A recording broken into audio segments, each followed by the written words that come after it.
வணக்கம், வந்தனம், நமஸ்காரம்.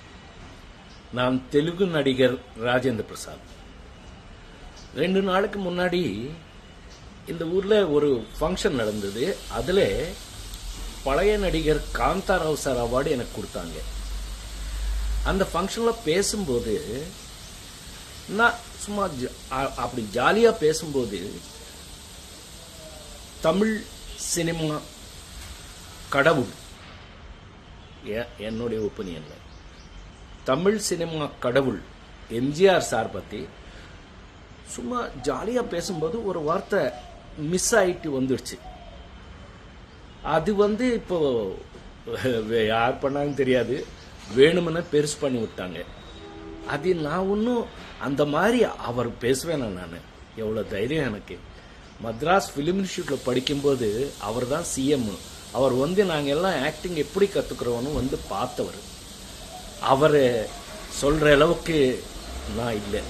இருந்தாலும் அந்த மாதிரி மிஸ் ஆகி வந்த ஒரு பேச்சில் நீங்கள் யாராவது ஃபீல் பண்ணியிருந்தா என்ன மன்னிச்சுக்குங்க அப்படின்னு சொல்லி, இனி வாழ்க்கையில் எப்பவுமே அந்த மாதிரி நான் பேச மாட்டேன். இது நான் உங்களுக்கு உறுதியாக சொல்கிறது. இந்த தப்பு இந்த வாட்டி மன்னிச்சுக்குங்க. இதோட இது விட்டுருங்க. உங்கள் ராஜேந்திர பிரசாத். నమస్తే రాజేంద్ర ప్రసాద్ సార్. చాలా చాలా థ్యాంక్స్ సార్.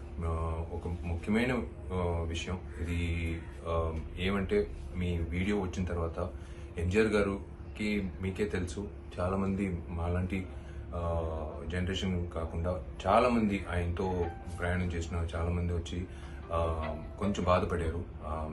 ఆ తర్వాత మేము సౌత్ ఇండియన్ ఆర్టిస్ట్ అసోసియేషన్ తరఫు నుంచి మీకు ఒక రిక్వెస్ట్ పెట్టాం. Because it hurted a lot of people's sentiments throughout, not only Tamil Nadu, throughout the world. So it was our duty to ask you. And నిజంగా చెప్పాలంటే మీలాంటి పెద్ద నటుల గురించి ఎవరైనా తప్పుగా చెప్తే కూడా మేము అలాగే రియాక్ట్ చేస్తాం. సో మీకు ధన్యవాదాలు చెప్పాలి. మేము చెప్పిన వెంటనే మీరు మైండ్లో పెట్టుకుని మీరు అది యాక్సెప్ట్ చేసుకుని మీరు giving an apology is really sweet of you sir. చాలా చాలా thanks sir on behalf of all the admirers and fans and well wishers.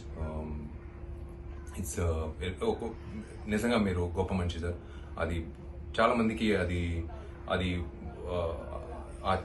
ఆలోచన రాదు. మీరు మనసారా అది ఆలోచించి మీరు చెప్పినది నిజంగా మీకు ఐ రియలీ థ్యాంక్ యూ.